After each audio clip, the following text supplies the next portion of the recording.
बिस्मिल्लाहिर्रहमानिर्रहीम। अस्सलाम वालेकुम मेरे अज़ीज़ बहन भाइयों, मैं रूहानी अमलियात की तरफ से आपकी खिदमत में हाज़िर हूँ। मेरे अज़ीज़ बहन भाइयों, आज मैं कारोबार के हवाले से आपसे बात करूँगी, जिसमें यानी कारोबार में कोई लोग बंदिश लगा देते हैं या बंदिश लगी होती है, कुदरती भी लगी होती है, तो उसको ख़त्म करने के लिए यह आपने अमल करना है।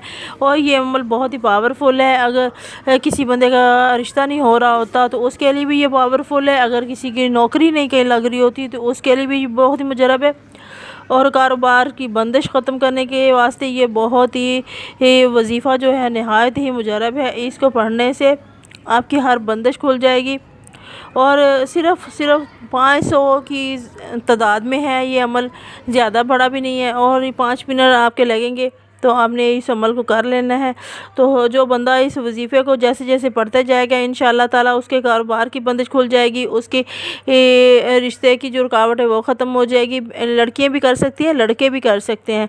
लड़कियों के रिश्ते भी बांधे होते हैं तो वो उसके लिए भी ये पढ़ सकती हैं। तो इंशाअल्लाह ताला ज़्यादा से ज़्यादा ये 21 दिन का अमल होगा तो हर तरह की बंदिश दूर हो जाएगी।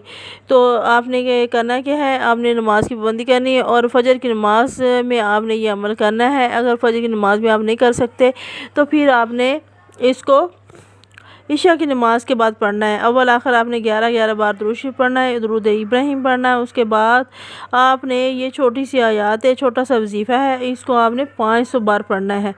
तो